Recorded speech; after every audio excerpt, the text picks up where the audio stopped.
We saw Spider-Man Brand New Day, and we're here to give you our thoughts.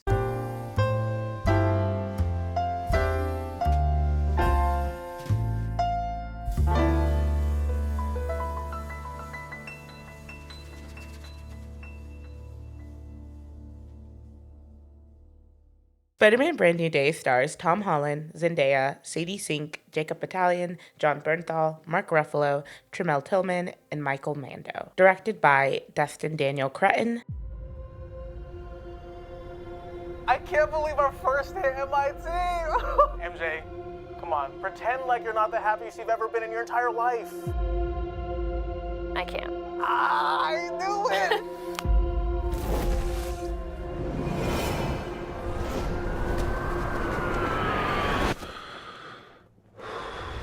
This movie picks up pretty much a few years after Doctor Strange. We see it like basically like it's montaged. Yeah. This is a non-spoiler review, by the way. But it is? Yes. Oh no. So don't go in there saying a bunch of stuff. The meat of the plot is a few years after everyone has forgotten who Peter Parker is, and it's really a story about Peter Parker trying to find himself. He's really struggling at the moment with being Peter Parker. He can be Spider-Man and he likes being Spider-Man, but this movie has a consistent theme throughout that is fully accepting who you are and, where you come from, and loneliness, I think is the biggest thing that I took away from this movie. It is definitely the most mature Spider-Man that Tom Holland has had, and it's probably his defining turn as the friendly neighborhood Spider-Man. No, I definitely agree with that. I think when you're looking at this, a lot of people, I am an age. When did the first Spider-Man come out? Oh, man. Hit me. Like Homecoming? Yeah, hit me. What year? Boy, was that 2016, 2017? 2017, which for Okay. context for everyone, for me, that was my senior year of high school. I graduated in 2017. So I very much related to like that version of Tom Holland of like what high school looked like and everything. And now I am 27 years old. Most of my friends are graduated from college, things like that. And that's kind of the era that he's in. And there is this weird life that you live, and your life has changed drastically, and it didn't turn out the way that you thought it was going to, in the same way that the people that you had surrounded yourself life did. And you had to make a decision that is way beyond your years in maturity. And you have to make that sacrifice because that's who he is as well. He is Spider-Man, but he is also Peter Parker. And it's so good. Another thing that I want to point out is it's so full of characters and so full of plot. From the trailers, I was a little worried at what ultimately would happen with the final cut. I mean, this movie's 2.5 hours. I was concerned that it would be too overstuffed. And fortunately, it is not overstuffed at all, despite the fact that you have John Bernthal's Punisher, despite the fact that you have Mark Ruffalo, playing Hulk here. That's not a spoiler. You see it in the trailers. Hulk smash. And I think that this is by far the most meaty material that Mark Ruffalo has gotten in quite some time. I was really impressed with how they utilized those side characters. And certainly there's a lot going on, but it all is in favor and in service of Peter Parker and Spider-Man's story. That's, I think, the concern that a lot of us have a lot of the time when you try and overstuff a movie with so many characters is, are you going to miss that this is actually just a Spider-Man movie? Or are you going to stick the landing with all these other supplemental characters and secondary characters in service of that main broader story? And they did. Everything in this movie is relative to Peter Parker's story itself, and that's what I like so much. Were there any standout performances for you? I mentioned Mark Ruffalo. John Bernthal? John Bernthal. John Bernthal? I really enjoyed him. I've only seen him as the Punisher in Daredevil season 1 and 2. Like the new Disney version, not the Netflix one. Because side tangent, Jared told me I didn't need to see the first couple seasons of Daredevil, and so I was like, okay, cool. I'm ready to jump into this. And if you haven't seen it, I'm not going to say what happens, but we watched the first episode, and Jared goes, "Where's the remote? I got to turn this off." Well, I mean, it's one of those things where they were originally shooting that show to be completely like a soft reboot of Daredevil, and so I was like, oh, you're fine. And then, of course, all the reshoots happened and everything, and Kevin Feige kind of grabbed the reins a little bit and they reshot a whole bunch of stuff, and like then they did tie it basically directly to the events of the Netflix show, and so I was like, oh well, I guess I lied. But John Bernthal's Punisher here, that was another one of my concerns actually, was how are they going to entangle like the Punisher with Spider-Man, right? Like how does that relationship dynamic work, and do they neuter the Punisher at all? And they don't neuter the Punisher at all, which I have a deep appreciation for. There's even one moment where his family gets mentioned again, and without spoiling anything, the way that he instantly, you can see the tension start to snap for him. And it's like, oh, okay, that's the same character, 100%. Yeah. You know? The Punisher is a complex character with a moral compass that doesn't align with your standard superhero. And so, but he also has a moral compass that also aligns sometimes with a standard superhero or better, in my opinion. And so he's just as like, he's an unreliable narrator. He's human. He's a human. He's not enhanced. He's not all these things. He's just a person trying to do what he thinks is best. Bernthal as Frank Castle and Tom Holland, like they have like such good chemistry. Like we've seen it over and over again, and like it never gets old with those two. No, it does not. They do feed off of each other in a really nice way. Zendaya is another person who had a fantastic performance here, and we were talking about it a little bit after we saw the movie, but like the relationship between Peter Parker and MJ is fully explored here in ways that it hasn't been in the previous installments. And it really gives you a rounded perspective at the relationship that they have. Exactly. And you understand why they have so much deep affection and love for each other. And there are, a few incredible moments between those two that I think really stand out. Sadie Sink does indeed play a character, and Sadie Sink is really good at playing that character. How did you feel about Sadie Sink without giving anything away? Got you. Thank you for teeing me up to not give anything away, because I'll tell you everything. You will. Just ask, and I got you. I was hesitant. I'm sure we've all heard rumors about like who Sadie Sink could be playing and everything like that. I will neither confirm nor deny. Non-stop for months. Yeah, dude. For months. Literally. But, I was hesitant. But I also think Sadie Sink is an incredible actress. Like, I think she's an incredible actress, and I cannot wait to see where her career goes. So I wasn't worried for that. I was more worried about, like, what character is this person going to play? And, like, how are they going to add value? Because that's when you have so many characters in specifically a Spider-Man movie, how are you going to add value to the Spider-Man story and Spider-Man's development and Peter Parker's development versus taking away from that plot line that I'm so looking forward to, especially after, in my opinion, the worst two Spider movies that exist in all of the Spider-Man movies. Like those are awful movies, So, and you can't tell me I'm not right. I want to talk about Destin Daniel Cretton for just a second.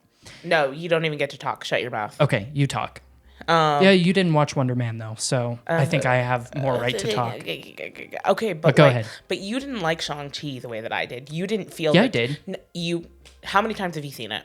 A handful, and I really like the first 2/3 of that movie. Yeah, the last act is what gets me, and I think it has more to do with the CGI of it all than it does anything else. Okay, that's fair. That is fair. From a thematic perspective, it's still a Marvel movie. So 100%. The CGI is going to be there. Yeah, but look at what they did here. Like in this, there wasn't very many times where I was like, "Oh, that's obvious CG," right? Mm-hmm. I mean, a few moments with like the Hulk specifically and whatnot. It's like, of course, just but your film brain though. It because is. if you were a normal average viewer, Shang-Chi CGI was very like good. Yeah, but like it's now. Will it stand the test of time? Probably not. No, but they were also working with a.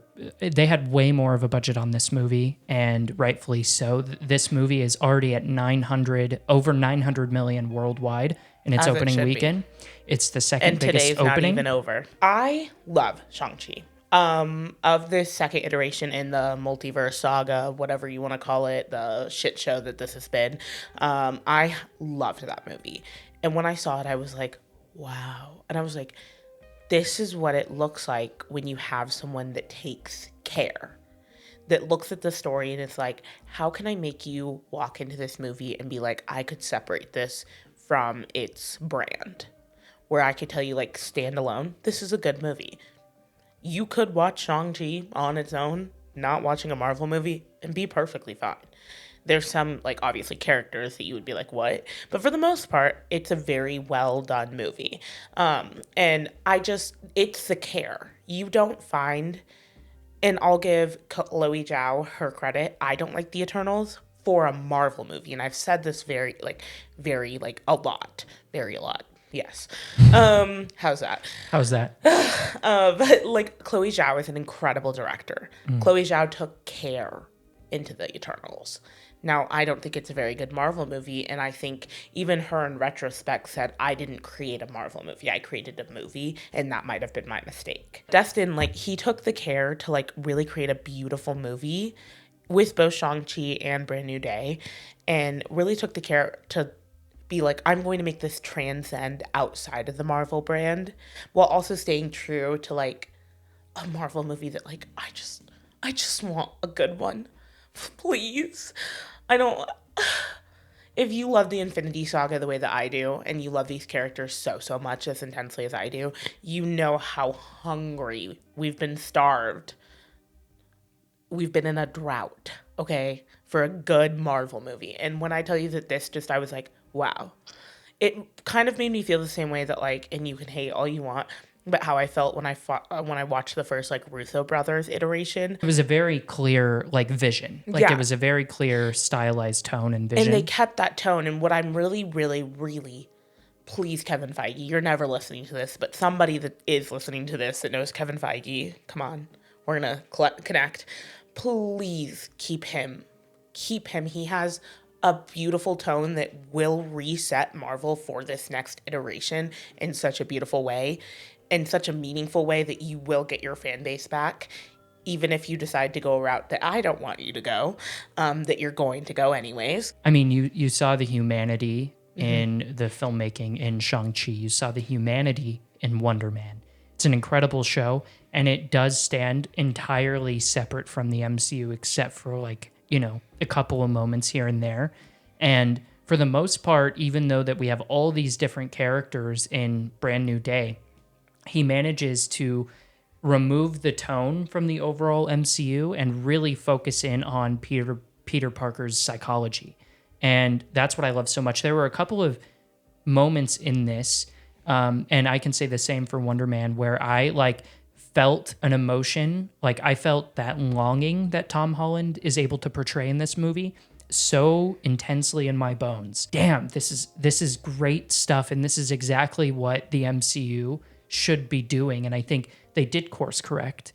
While I think that Fantastic Four is a fine movie, I'm not really connected with it like I was for Wakanda Forever, like I was for the Thunderbolts, right? And I think between Jake Schreier, who directed Thunderbolts and will direct the X-Men movie, Destin Daniel Cretton, you have two really powerful, solid filmmakers that know how to make a good standalone movie, to tie it back to your point. And I think that's so important for, especially for the X-Men. Like, if you don't have, like, good filmmakers like that are at the helm, you're gonna have people that get lost along the way, like her. Yeah. Yeah, exactly. You love that. We need to play more with this soundboard separately. I think I love that. that shit's gonna get old so quick. No, it is. Sorry, guys. Okay, yeah. what would you rate it? What would you rate it? I think it's a 4 out of 5 for me. I think this is a movie that you go into just, like, praying that it's going to be different than the last three, and it delivers on that promise and then gives you so much more and starts building the framework for what's to come in the future. What were your thoughts? For those of you who don't know, I've had a really rough year. That's all I'm going to really divulge. Follow me on my personal social media if you want my life. But that's what you get from me. I've had a really rough year. And something that from my favorite Marvel movies is the way that or like just TV shows, for example, is the way that they have picked people to show what grief tangibly looks like.